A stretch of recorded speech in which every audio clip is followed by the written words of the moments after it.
Hi guys. तो चलिए इस वीडियो में हम लोग देखेंगे एरे इज़ एरे। ठीक है, ये भी एक मेथड है। ये क्या करता है, ये आपकी वैल्यू चेक करता है उसमें एरे है कि नहीं। अगर एरे है तो आपको ट्रू रिटर्न करता है, अगर नहीं है तो आपको फॉल्स रिटर्न करता है। तो चलिए इसको थोड़ा एग्जांपल देख लेते हैं। मैं एक वेरिएबल बनाता हूँ डी नाम से, इसमें मैं लिखता हूँ एरे इज़ एरे। देखिए जो जैसे मैं लिख रहा हूँ उसी तरह आपको लिखना है। दोनों ए कैपिटल है ये वाले, और बीच में ए एरे, ए कैपिटल एरे का डॉट लिखना है इज, और आगे जो ए है वो भी कैपिटल है, और पैरेंथेसिस। ठीक है, और इस पैरेंथेसिस के अंदर आपको वैल्यू डालनी है। देखिए मेरे पास यहाँ पर तीन वेरिएबल मैंने बना के रखे ऑलरेडी। तो एक ए में है मेरा एरे, दूसरे में है मेरा स्ट्रिंग वैल्यू, और तीसरे में है मेरी नंबर वैल्यू। ठीक है, तो पहले मैं नंबर वैल्यू पास करता हूँ। देखिए तो यहाँ पर मैं अगर नंबर वैल्यू पास करता हूँ और मैं चेक करता हूँ कि इस डी में क्या आ रहा है, तो देखिए आपको समझ में आ जाएगा। तो ये हमें क्या देगा, ये हमें फॉल्स देगा। मैं रिफ्रेश करता हूँ, देखिए आपको फॉल्स मिलेगा।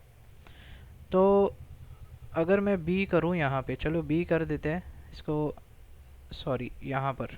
ठीक है, तो मैं बी चेक कर रहा हूँ, बी में क्या है, स्ट्रिंग वैल्यू है, तो ये भी हमें फॉल्स देना चाहिए। मैं रिफ्रेश करता हूँ, देखिए फॉल्स। ठीक है, अब मैं ए यहाँ पर डालता हूँ तो आपको यहाँ पर ट्रू मिल जाएगा। सिंपल है।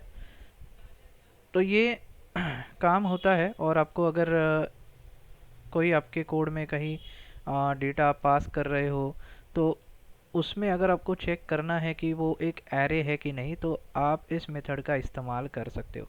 चलिए एक और छोटा सा एग्जांपल देख लेते हैं। इसमें मैं हम लोग इफ़ एल्स में देखते हैं। चलो इफ़ मैं लिखता हूँ एरे इज़ एरे। ठीक है, इसके अंदर हम लोग फिर एक बार वैल्यू पास करेंगे सी। ठीक है, सी में मुझे पता है क्या डेटा टाइप है, हमारे पास नंबर डेटा टाइप है, तो ये हमें फॉल्स देना चाहिए। तो इस सिचुएशन में मैं क्या करना चाहता हूँ कि अगर ये वैल्यू ट्रू है तो आप क्या करिए, डॉक्यूमेंट डॉट राइट करिए और मुझे सिंपल प्रिंट करके दीजिए क्या, जो भी यहाँ पर आपको। ओके, मैं एक काम करता हूँ, यहाँ पर आप क्या प्रिंट करिए, this is not, sorry this is an array.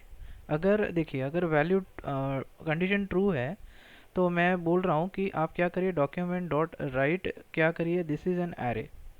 अगर नहीं है, अगर ट्रू नहीं है तो आप प्रिंट करिए this is not an array.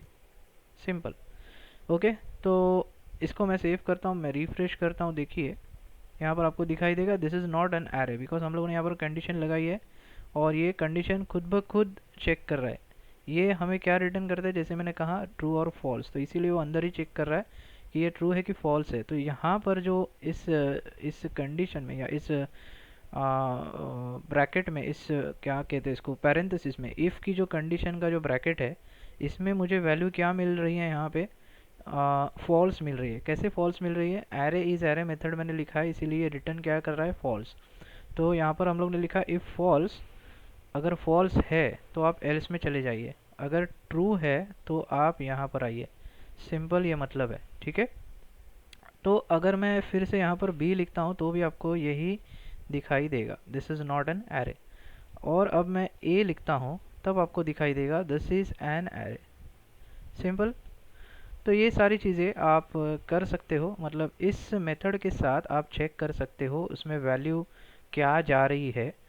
तो अगर आपको चेक करना है कि मेरी वैल्यू, अगर मुझे चेक करने की वो एरे है, तो ये मेथड आप यूज़ कर सकते हो। ओके, और इसका शॉर्ट फॉर्म भी आता है आपको, मैंने शायद टर्नरी ऑपरेटर में दिखाया था। टर्नरी ऑपरेटर पता है आपको, तो इसको शॉर्ट में भी लिख सकते हैं। तो शॉर्ट में हम लोग इसको कैसे लिखेंगे, तो देखिए यहाँ पर ये लिखना है, पहले कंडीशन लिखनी है, फिर क्वेश्चन मार्क देना है, और आगे दो चीज़ें लिखनी है।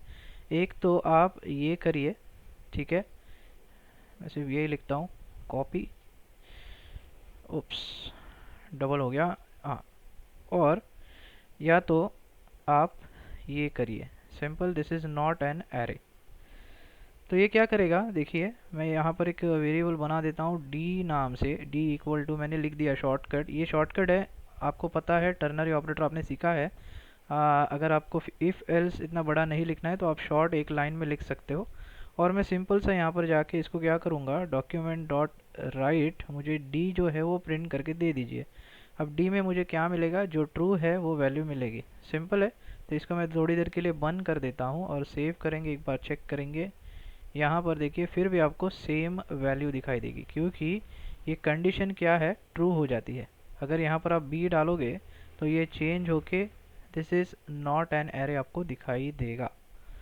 ओके गाइस, तो आई होप आपको समझ में आया है। अगर फिर भी कुछ समझ में नहीं आ रहा है तो मुझे आप कमेंट बॉक्स में पूछो, उसका आंसर मैं आपको ज़रूर दूंगा। तो इस वीडियो में इतना ही गाइस, मिलते हैं अगले वीडियो में। Thanks for watching.